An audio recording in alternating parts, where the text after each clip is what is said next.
আর্জেন্টিনাকে হারাতেই যেন উঠে পড়ে লেগেছিল গোটা দুনিয়া। সদ্য সমাপ্ত ফিফা বিশ্বকাপ চলাকালীন সময়ে যেখানে বিশ্ব বরেণ্য সংবাদ মাধ্যম থেকে শুরু করে অনলাইন নিউজ পোর্টালের ভুয়া সংবাদে জর্জরিত হয় লিওনেল মেসিরা, সম্প্রতি এক জরিপে উঠে এসেছে তেমনই এক তথ্য। ঘটনার বাকিটা থাকছে রিপোর্টে।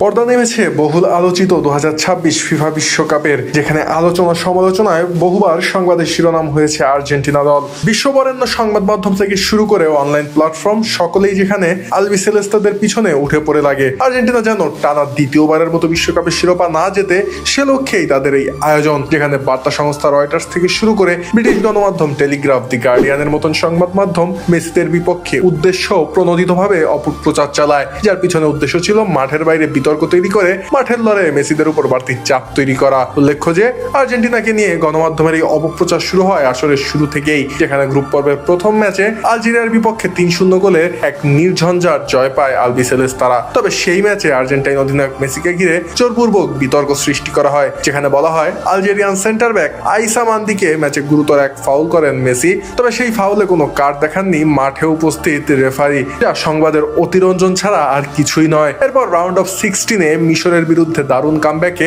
আর্জেন্টিনার জয়কে নিয়েও জলঘোলা করা হয়, যেখানে রিপ্লেতে দেখা মেলে ফিফার নিয়ম মেনেই মাঠের সিদ্ধান্ত প্রদান করেছেন ফ্রেঞ্চ রেফারি ফ্রাঁসোয়া লেতেক্সিয়ার, যেখানে ম্যাচে 58তম মিনিটে দারুণ এক গোল করে মিশরকে 2-0-তে এগিয়ে নেন মোস্তফাজিকো। তবে ভিডিও অ্যাসিস্ট্যান্ট রেফারির হস্তক্ষেপে বাতিল হয় সেই গোলটি, কেননা বিল্ড আপের সময় লিসান্ড্রো মার্টিনেজকে ফাউল করেন মিশরের ফুটবলার মারওয়ান আত্তিয়া। তবে তা নিয়েও অহেতুক বিতর্ক বাড়ায় গণমাধ্যমগুলো।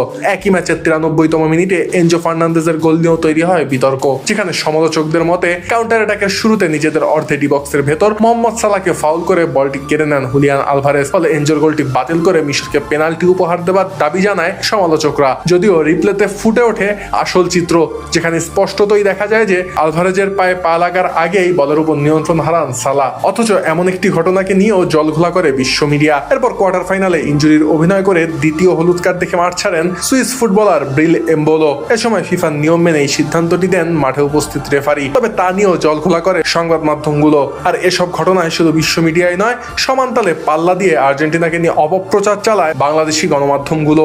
আর তাদের সেই অপপ্রচার নিয়ে এবার দারুণ এক পরিসংখ্যান তুলে ধরেছে দেশের শীর্ষস্থানীয় fact checking platform rumour scanner, যাদের দাবি সবশেষে এই বিশ্ব আসরে আর্জেন্টিনা দলকে ঘিরে 52টি অপতথ্য ছড়ানো হয়, যা টুর্নামেন্টের সর্বোচ্চ, যার 65% আসে আর্জেন্টিনার বিপক্ষে। তালিকার দ্বিতীয় অবস্থানে থাকা স্পেনের বিপক্ষে ছড়ানো হয় 20টি অপতথ্য, যার মাত্র 20% স্পেনের বিপক্ষে ছড়ানো হয়েছে। এ তালিকায় ব্রাজিলের অবস্থান তৃতীয় স্থানে, যেখানে সেলেসাওদের বিপক্ষে ছড়ানো হয়েছে 16টি অপতথ্য, যার 62.5% আসে দলটার বিপক্ষে। অর্থাৎ মেসিদের শিরোপা বঞ্চিত করতে এদেশের গণমাধ্যমগুলোও যেন উঠে পড়ে লাগে। শেষ পর্যন্ত সেই কাজে তারা সফল হয়েছে খানিকটা, যেখানে 2026 ফিফা বিশ্বকাপের ফাইনালে স্বপ্নভঙ্গ হয়েছে আর্জেন্টাইনদের।